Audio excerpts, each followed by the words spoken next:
Olá, meu irmão e minha irmã, eu sou o Padre Marcelo, da Diocese de Taubaté. Hoje é dia 12 de setembro de 2022. Vamos lembrar o que nós ouvimos ontem na missa, 24º domingo do tempo comum, quando o Evangelho nos contava a história do filho pródigo. Vamos meditar sobre o significado de voltar para a casa do Pai. Bora refletir.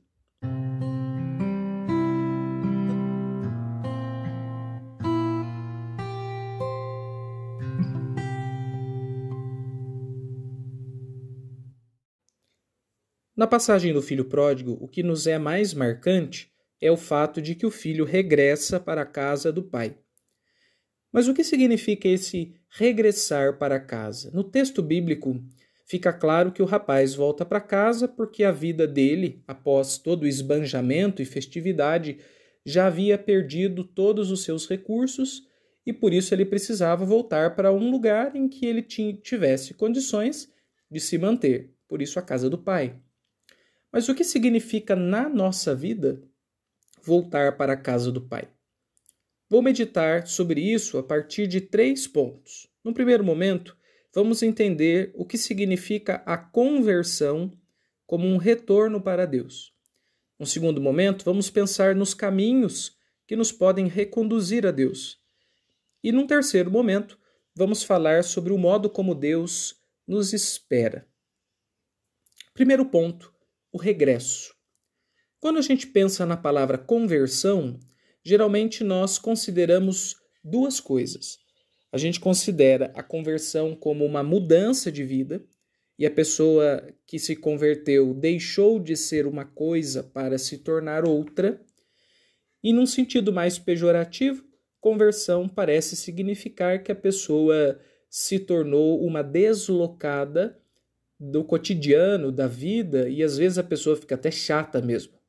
Como, por exemplo, quando a gente diz assim, fulano se converteu, e a gente já vira os olhos, no sentido de dizer que a pessoa agora não é mais a mesma, e ela era super bacana e convivia, era nosso amigo, e de repente ela não quer mais estar com a gente, ela não assiste mais televisão, ela não bebe mais, ele se converteu.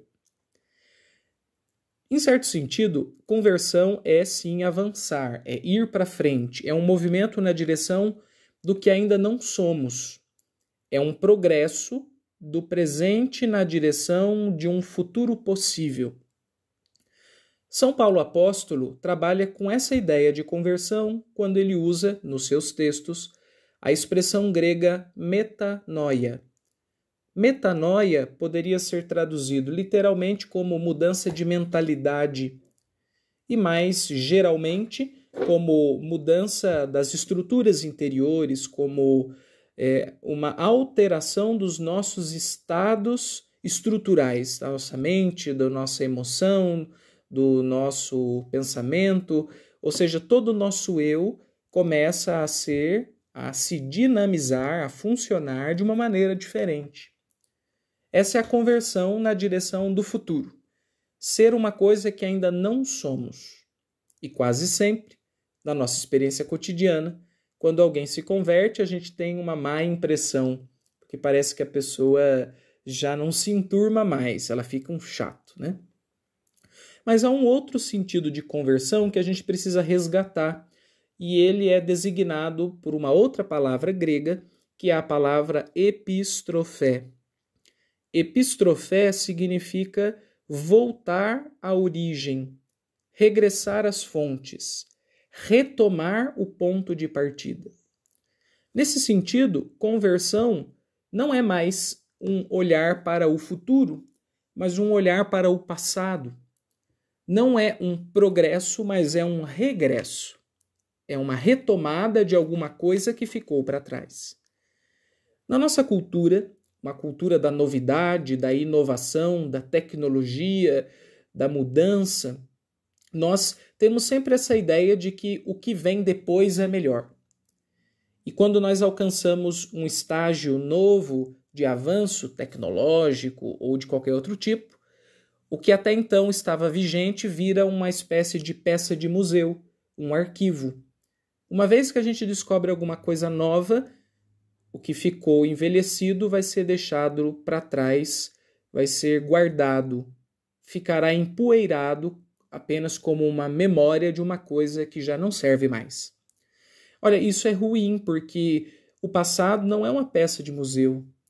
E muita coisa do passado tem mais vida do que as coisas do presente. E é nesse sentido em que conversão, às vezes, é voltar para trás.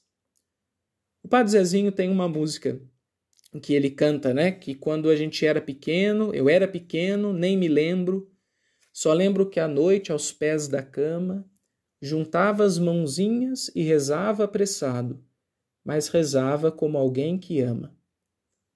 Ele está contando a história dele como cristão que reza para Nossa Senhora. Ele se lembra quando ele era pequeno, ele rezava com muito amor.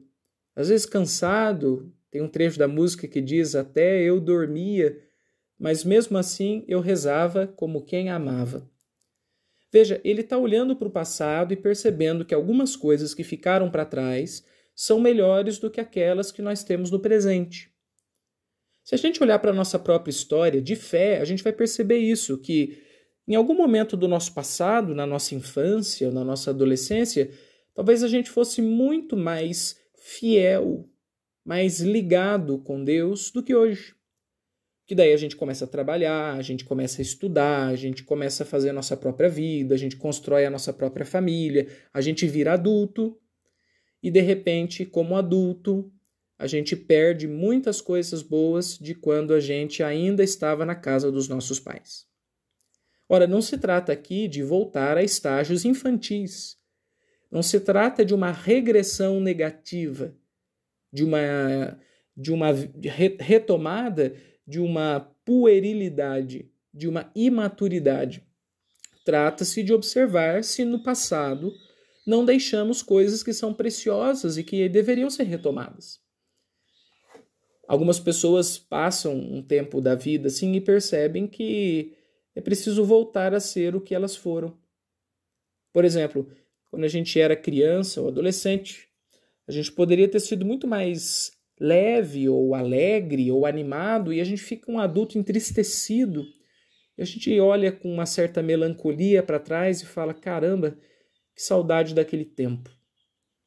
E algumas pessoas, com tanta saudade desse tempo, acabam retomando esses estados interiores. Elas fazem uma opção, falam: eu não quero viver nessa bad, nessa tristeza, reclamando de tudo. Eu quero que a minha vida seja diferente. Eu quero que ela seja como antes. E daí ela dá uns passos para trás, volta às suas próprias fontes e com isso ela consegue viver mais e melhor. Na fé é assim.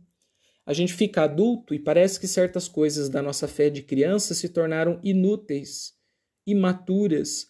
Elas não servem mais. Isso não é coisa de gente mais velha. Só que a gente era muito melhor lá atrás do que a gente é hoje. E é nesse sentido que conversão é voltar para trás. É retomar do nosso passado de fé aquelas coisas que nos ajudavam e que a gente esqueceu ou perdeu ou abandonou, mas que a gente sabe que com elas a gente é muito melhor. Por exemplo, talvez rezar com muito mais amor e confiança do que a gente reza hoje. Nossa oração tão burocrática, tão administrativa, uma fé tão técnica e pouco afetiva, pouco espiritual, pouco confiante na providência de Deus. Às vezes converter-se é ir para frente, às vezes converter-se é voltar um pouco para trás. E aí o segundo ponto da minha reflexão: os caminhos que nos levam a Deus. Alguém pode dizer assim: padre, mas eu já andei por tantos caminhos, é tão difícil regressar. Eu não consigo mais retomar, padre, aqueles estados de alma que eu tive um dia. E aí que está a questão. Todos os caminhos podem levar a Deus, mesmo os caminhos mais pesados de pecado. São Paulo apóstolo diz: onde foi grande o pecado, maior foi a graça. E Santo Agostinho, num texto belíssimo que nós usamos na Vigília Pascal, ele canta o pecado de Adão e diz: ó pecado de Adão, e diz indispensável. Outro momento ele diz: ó feliz culpa que nos trouxe o Salvador. Bonita essa imagem, né? Porque a gente pode pensar assim que até a nossa história de pecado é uma história para Deus. Deus não desperdiça nada da nossa história. Não tem uma história com Deus e uma história sem Deus. Tem uma história em que eu quero estar com Ele, em que eu chamo Ele para a minha vida conscientemente, e uma história em que Ele está ali presente, mas respeita a minha liberdade, mas está ali comigo. Toda história é com Deus. A diferença é a consciência e a liberdade. Se eu percebo e se eu quero. Mas Deus já está caminhando com a gente. Mesmo se a nossa história, nosso passado tenha sido extremamente confuso, obscuro, em alguns casos assim vergonhoso, escuso, a gente tem que estar muito aberto para Deus porque Ele quer estar com a gente. E se a gente dizer para Ele assim, Senhor, eu também quero estar contigo, mesmo o nosso pecado se torna uma grande fonte de vida nova. Porque o pecado, quando a gente quer Deus, pode também nos conduzir para Deus. Deus vai achar uma forma de alterar as rotas do nosso caminho, de erro, de pecado, de morte. Se a gente souber dizer para Ele, Senhor, eu quero voltar para a sua casa. Quando a gente diz isso, eu quero voltar, Deus já começa a mexer no nosso caminho para que a gente regresse para Ele. Então nunca ache que você está longe demais, nunca ache que é impossível você voltar, e não fique pensando com vergonha que você não merece Deus porque você já fez tantas coisas assim, e não é nem justo que você volte para a casa dele, que é uma casa tão limpa, tão organizada, tão bonita, e a gente é tão sujo, tão desorganizado e cheio de feiuras no nosso coração. Apenas diga para ele, eu te quero, e ele vai te ajudar a voltar para ele. E aí vem o terceiro ponto. Deus está na porta de casa nos esperando. Foi o que disse o texto do filho pródigo. O filho saiu e o pai estava à porta, à espera do filho. E quando o filho desponta no horizonte, o pai corre na sua direção, de braços abertos, e o acolhe. Deus, ele caminha conosco, mas ele não força a gente. Ele nos procura, mas ele não nos invade. A melhor imagem, talvez, para dizer, então, onde está Deus? Deus está na porta da casa dele, olhando ao longe, à espera de que a gente se manifeste e que a gente diga para ele que a gente quer estar com ele. E quando a gente diz eu quero, a gente se volta para ele e começa a dar alguns passos na direção dele, ele vê que a gente está indo na direção dele e ele já vem correndo de braços abertos para nos acolher. Deus nos quer, Deus nos deseja, e Ele nos deseja para dar todo o seu amor para nós, porque Ele é a nossa fonte, Ele é o nosso ponto de partida, Ele é a nossa origem. Então, quando a gente volta na fonte, a gente fica mais cristalino, translúcido, límpido, feito água fresca numa nascente. Meus irmãos e minhas irmãs, a parábola do filho pródigo é para nós uma lição de regresso, e regressar é retomar coisas que nós deixamos para trás. Se parece difícil, não é impossível. Diga para Deus que você quer voltar para Ele, se é o que você quer. E se prepare, porque se você realmente quer isso, Ele vai vir na sua direção. Será uma delícia. Abra os braços, porque Deus vem veloz na sua direção para te abraçar.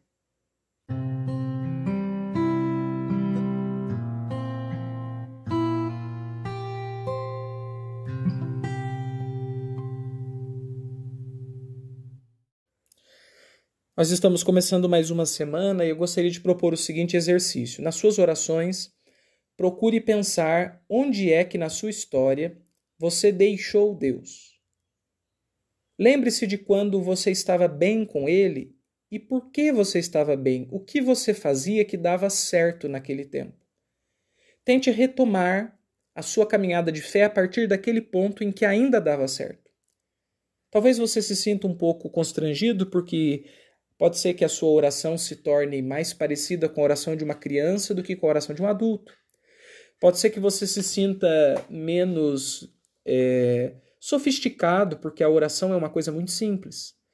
Pode ser até que você sinta que a sua inteligência não está sendo solicitada, porque a fé exige menos a cognição e mais o coração.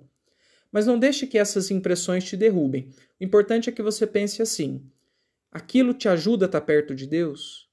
Aquilo te faz ser uma pessoa de Deus, uma pessoa melhor? Então retome a esse ponto. E essa retomada vai ser o seu regresso à casa do Pai. Te desejo uma boa semana, que Deus abençoe. E até semana que vem com mais um Ontem na Missa. Até logo, pessoal!